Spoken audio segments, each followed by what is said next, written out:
Hello students, how are you? Hoping that all of you are very fine.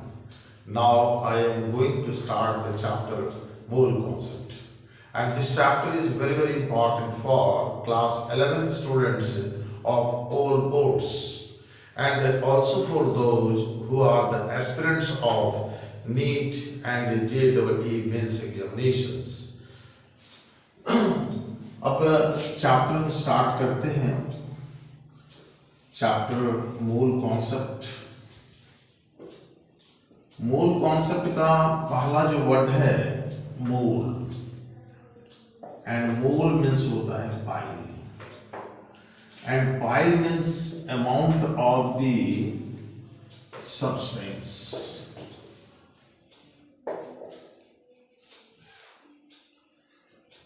Right? What does it mean? It means that amount of the substance को express करने का unit mole है. And इससे जो related concept है उसी का study हम मोल कॉन्सेप्ट में करते हैं. इस चैप्टर का जो पहला टॉपिक है वह है atomic mass unit. Atomic mass unit. Atomic mass unit को हम ये mu लिखते हैं और इसको U सिंबल से डिनोट करते हैं और इसको डिफाइन करते हैं C12 आइसोटोप के मास के 12th पार्ट के रूप में. इसलिए आप इसको डिफाइन करेंगे. Atomic mass unit is abbreviated as AMU, denoted by U, and defined as 1/12 the mass of C12 isotope. Right? Therefore, 1 AMU equals to mass of C12 isotope divided by 12. and mass of C12 isotope की value होती है 1.992 into 10 to the power minus 24 gram divided by 12. अब इसको आप solve करेंगे तो ये value आएगा 1.66 into 10 to the power minus 24 gram. Sorry, ये इस जगह minus 23 ग्राम होगा. And if you want to convert into KG then इसको 1000 से आपको डिवाइड करना होगा और अब ये वैल्यू हो जाएगा 1.66 into 10 to the power minus 27 KG. Right? इसके बाद जो नेक्स्ट टॉपिक आता है वह टॉपिक है atomic mass, and this is very simple. Next topic number 2 atomic mass. Atomic mass को हम जो डिफाइन करते हैं वह C12 आइसोटोप के मास के 12th पार्ट से किसी एलिमेंट का एक एटम जितना टाइम से हेवियर हो जाता है वह उस एलिमेंट का एटॉमिक मास होता है.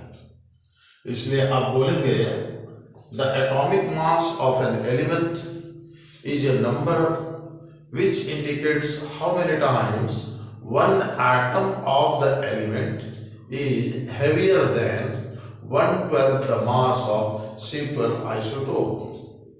एंड नेक्स्ट जो टॉपिक आता है number 3 molecular mass. Molecular mass भी जो होगा इसको भी डिफाइन अब सिमिलर वे में करेंगे और इसमें भी जो कंपैरिजन करेंगे वो C12 आइसोटोप के मास के 12th पार्ट्स. इसलिए आप कह सकते हैं कि किसी कंपाउंड का मॉलिक्यूलर मास भी एक नंबर है जो इंडिकेट करता है इस C12 आइसोटोप के मास के 12th पार्ट से कितना टाइम्स हेवियर है. तो क्या बोलेंगे? The molecular mass of a compound is a number which indicates how many times one molecule of the compound is heavier than 1/12 the mass of C12 isotope.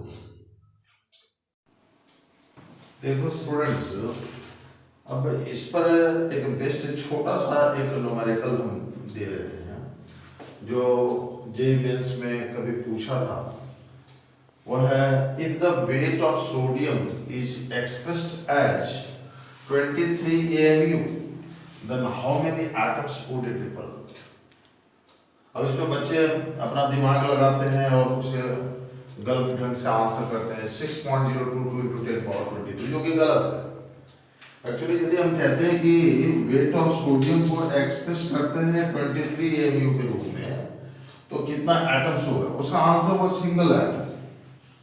Reason इसका ये है कि सोडियम का atomic mass 23 AMU है, तो atomic mass मतलब one atom का मास, जो सिंगल एटम हो। और इसी तरह से यदि क्वेश्चन आपको पूछ दे कि if the weight of CO2 is expressed as 44 AMU then how many molecules would it represent, तो इसका भी आंसर जो आपका होगा वो सिंगल मॉलिक्यूल। इसका रीजन ये है कि 44U जो है मींस 44U उसका मॉलिक्यूलर मास, और यदि मॉलिक्यूलर मास 44U है इट मींस दैट कि वन मॉलिक्यूल का है, तो इसलिए उसका भी आंसर हो जाएगा सिंगल मॉलिक्यूल, राइट। अब यदि क्वेश्चन आपको ऐसा दे दे कि if the mass of CO2 is expressed as 88 AMU then how many molecules would it represent, तो आप क्या बोलेंगे? क्योंकि 44U में वन मॉलिक्यूल हुआ तो 88U में कितने मॉलिक्यूल्स हो जाएंगे? 2 मॉलिक्यूल्स। बात समझे कि नहीं? इसी तरह से एक क्वेश्चन और बना देते हैं कि if the molecular mass of CO2 is expressed as 44U then how many atoms would it represent, तो इसका आंसर क्या होगा?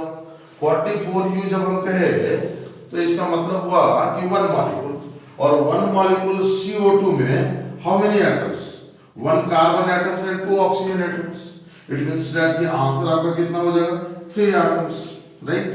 तो यदि कहे कि आपका मॉलिक्यूलर मास 44U हो गया CO2 का, तो वन मॉलिक्यूल हुआ, और वन मॉलिक्यूल CO2 में 3 एटम्स हैं, इसलिए इसका आंसर हो जाएगा 3 एटम्स, राइट। समझ गए? अब देखिए जो दूसरा टॉपिक हम स्टार्ट करने जा रहे हैं और वो काफी इंपॉर्टेंट भी होगा, ठीक है। ये तो बेसिक आइडियाज के रूप में थे, है ना। अब हम आते हैं नेक्स्ट टॉपिक नंबर 4 पे, ठीक है, और वह टॉपिक इंपॉर्टेंट भी होगा। वह टॉपिक है gram atom, number 4 gram atom. इसको ग्राम एटम को ग्राम एटॉमिक मास भी कहते हैं, राइट। अब देखिए gram atom means gram atomic mass क्या है? अब यह है, जैसे मान लीजिए सोडियम है, और सोडियम का एटॉमिक मास होता है 23U, राइट। तो 1 ग्राम एटम जो होगा, 1 gram atom of sodium equals to आप लिखेंगे 23 ग्राम, राइट। हमने क्या किया कि जो एटॉमिक मास ऑफ सोडियम था उसका जो यूनिट U है उसके जगह पे हमने ग्राम लगाया, और वह ग्राम एटम तैयार हो गया, ठीक है। तो ग्राम एटम क्या हो गया कि 1 gram atom of the element is the mass of that element in gram, that is numerically equal to its atomic mass, ठीक है ना। तो कहने का मतलब ये हुआ कि ग्राम एटम जो है वह एलिमेंट का एटॉमिक मास है ग्राम में, जो न्यूमेरिकली इक्वल्स होता है एटॉमिक मास के। तो अब ये मान लीजिए कि हम पहला एग्जांपल लिख दिया, एक दूसरा एग्जांपल हम बनाते हैं।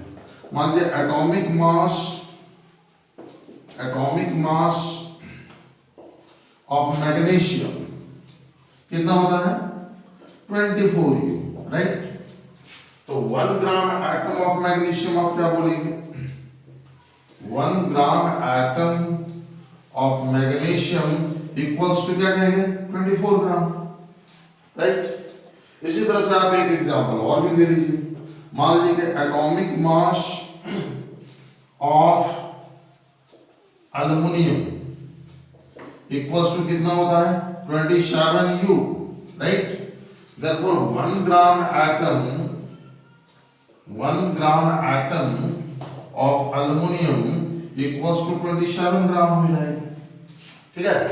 तो एकदम बहुत क्लियर हो गया होगा कि सिंपली हम एटॉमिक मास में हम क्या करते हैं कि यू की जगह पे ग्राम लगा देते हैं और वो ग्राम एटम तैयार हो जाता है, राइट।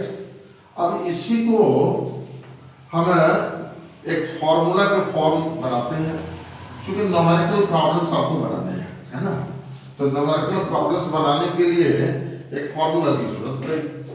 अब फॉर्मूला क्या होगा ये आप देखिए, फॉर्मूला जैसे मान लीजिए कि 46 ग्राम सोडियम है, इसमें पूछा कि आपको नंबर ऑफ ग्राम एटम्स क्या होगा, तो आप क्या कहेंगे नंबर ऑफ ग्राम एटम्स क्या होगा, क्योंकि 46 ग्राम में पूछ रहा है आपको नंबर ऑफ ग्राम एटम्स, तो 1 ग्राम एटम ऑफ सोडियम कितना होता है 23 ग्राम, तो 46 ग्राम सोडियम में आप कितना कहेंगे 2 ग्राम एटम्स, ठीक है।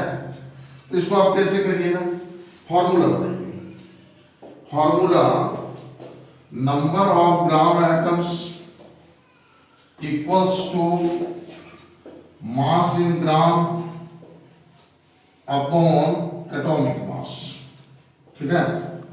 अब बहुत इजीली आप सॉल्व कर सकते हैं कि आपको कहा कि 46 ग्राम सोडियम में कितने ग्राम एटम्स हैं, तो मास इन ग्राम की जगह पे आप 46 रख दीजिए, एटॉमिक मास की जगह आप 23 दे दीजिए और आंसर आपका 2 ग्राम एटम्स हो जाएगा। तो 46 दिया मास इन ग्राम जो गिवन है, नंबर ऑफ ग्राम एटम्स आपको पूछ रहा है, तो सोडियम का एटॉमिक मास 23 है, कट करिए तो इक्वल्स टू 2 ग्राम एटम्स, ठीक है।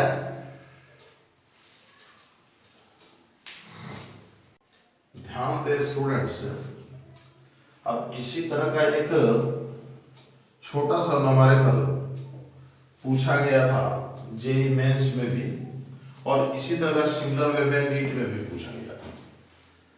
वो क्वेश्चन ऐसा है, ये piece of copper was 0.635 gram दिया हुआ था, एंड क्वेश्चन था how many gram atoms would it represent, right. इसी में दिया हुआ था कि atomic mass of copper is 63.5, ठीक है। क्वेश्चन को ठीक से समझिए, ये piece of copper was 0.635 gram, how many gram atoms would it represent, atomic mass of copper is 63.5। Question तो उसी तरह का है, लेकिन ये क्वेश्चन में लैंग्वेज डाल दिया और ये कॉम्पिटिटिव क्वेश्चंस बन गए। अब इसको सॉल्व कैसे करें, एकदम सिमिलर वे में आप सॉल्व करेंगे, लिखेंगे वैसे number of gram atoms equals to mass in gram upon atomic mass, right? And mass in gram in question given is 0.635 gram, and इस क्वेश्चन में आपको एटॉमिक मास भी दे दिया है, ठीक है। अब वह एटॉमिक मास आपको दिया है 63.5, तो question is also very easy. अब सिंपली आप क्या करेंगे, डेसिमल के बाद यहाँ 3 डिजिट है या डेसिमल के बाद 1 डिजिट है, जीरो देने में कोई प्रॉब्लम नहीं, डेसिमल अब कैंसिल हो जाएगा। तो इसको सॉल्व करिए, 100 टाइम्स में कटेगा, and that will be equals to 1/100 and that will be equal to 1.0 into 10⁻⁻², ठीक है।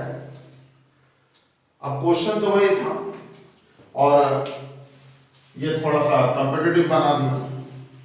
अब देखो ग्राम एटम का 2 क्वेश्चन मैंने बताया कि वेरी इजी और दूसरा भी है वेरी इजी। ये दूसरा वाला क्वेश्चन जो है वह कॉम्पिटिटिव है, ठीक है। अब ग्राम एटम्स के बाद जो दूसरा टॉपिक जो आता है वह है ग्राम मॉलिक्यूल। ध्यान से समझिए, ग्राम मॉलिक्यूल। और ग्राम मॉलिक्यूल का एक दूसरा भी नाम है, वह है ग्राम मोल। और सिंपली इसको हम मोल भी कहते हैं। अब ग्राम मॉलिक्यूल या ग्राम मोल या मोल ये है क्या? जैसे आपने देखा कि एलिमेंट के एटॉमिक मास में U की जगह पे ग्राम लगा दिया तो ग्राम एटम हो गया, ठीक है। उसी को हम ग्राम एटॉमिक मास भी कहें। यहां पे हम क्या करते हैं कि मॉलिक्यूलर मास को हम U को हटा के ग्राम लगा दिए। जैसे H2O का मॉलिक्यूलर मास मान लीजिए 18 U हुआ, ठीक है। और U की जगह यदि 18 ग्राम कर दिए, U की जगह ग्राम कर दिया तो ये हो गया 1 gram molecule of water, 1 gram molecule of water and that will be equal to हो गया 18 ग्राम, ठीक है। अब सिंपल वे में जिस तरह से ग्राम एटम को हमने डिफाइन किया था उसी तरह से इसको भी आप डिफाइन करेंगे, है ना। थोड़ा सा अच्छे से हम लिखते हैं। जैसे मान लीजिए molecular mass of H2O equals to 18। तो 1 gram molecule of water H2O equals to 18 ग्राम। अब मान लीजिए ये पहला हमें एग्जांपल एक दिया, एग्जांपल के द्वारा आपको समझा रहे हैं। अब देखिए मॉलिक्यूलर मास ऑफ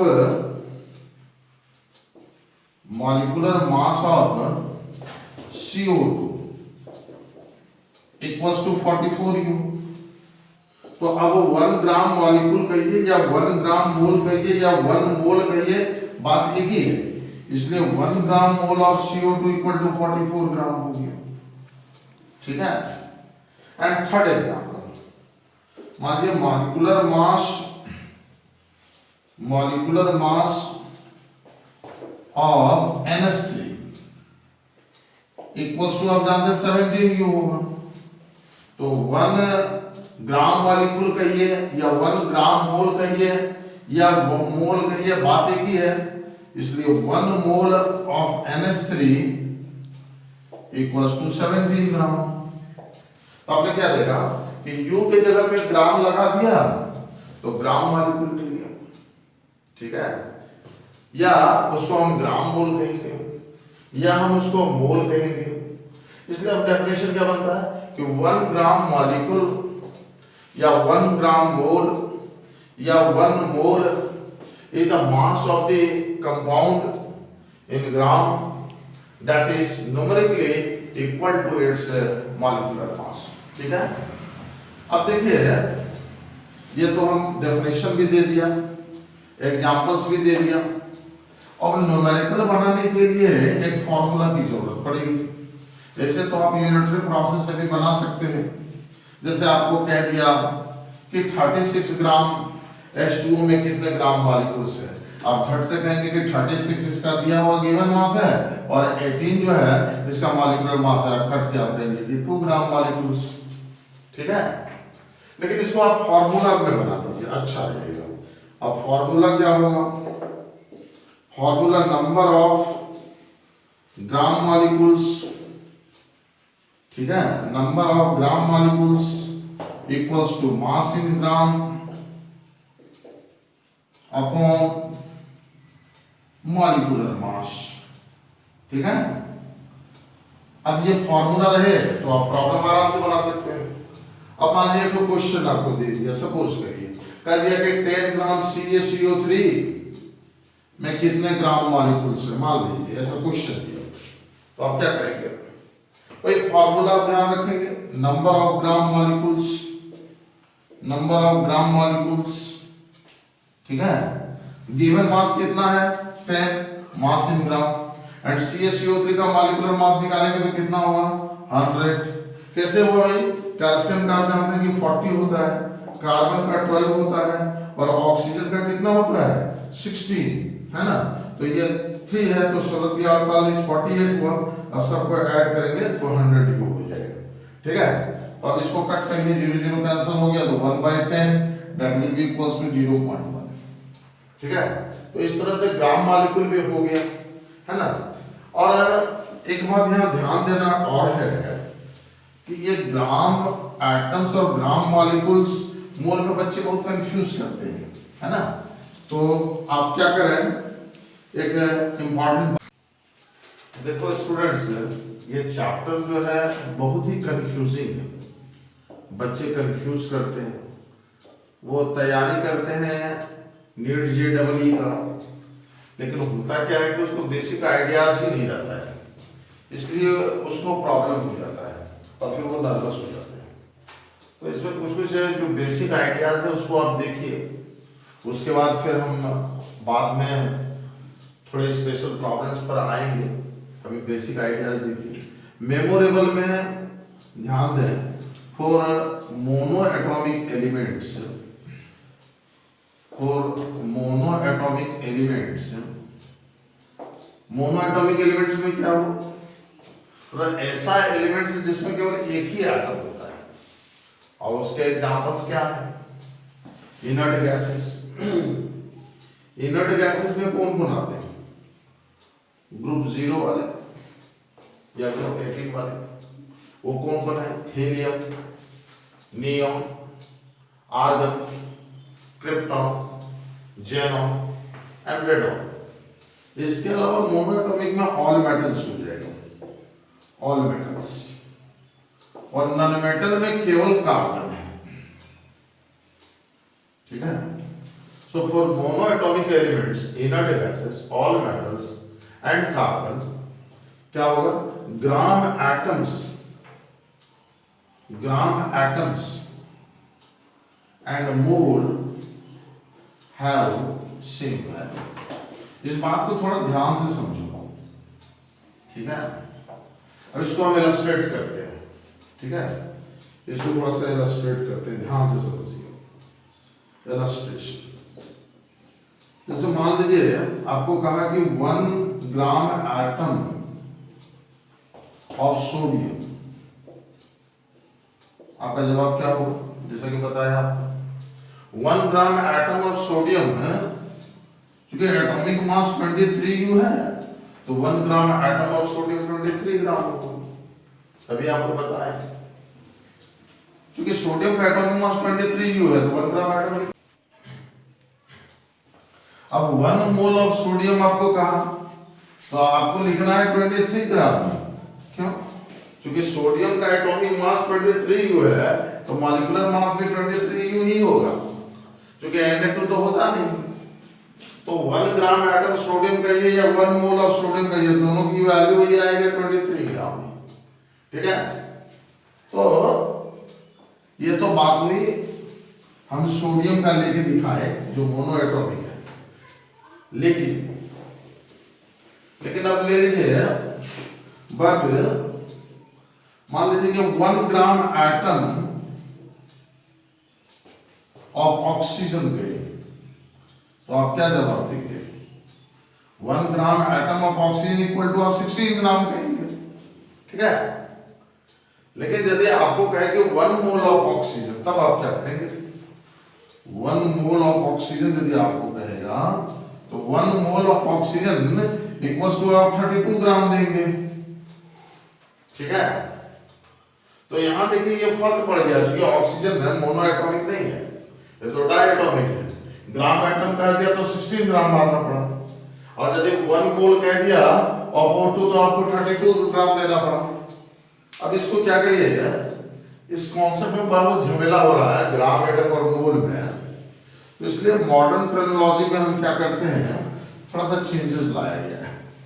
बल्कि अब चैप्टर का नाम है मोल कॉन्सेप्ट, है ना, और सबको पढ़ना है मोल के रूप में, इसलिए मॉडर्न टर्मिनोलॉजी में क्या किया, ऐसा लिखते हैं हम लोग, in modern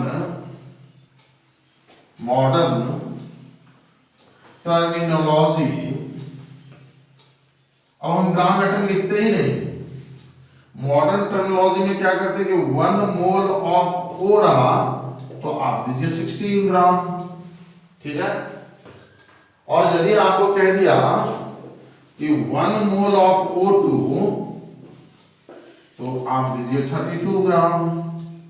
ये कॉन्सेप्ट समझने की बात है, ठीक है। And that's all for today. I will meet you in next video.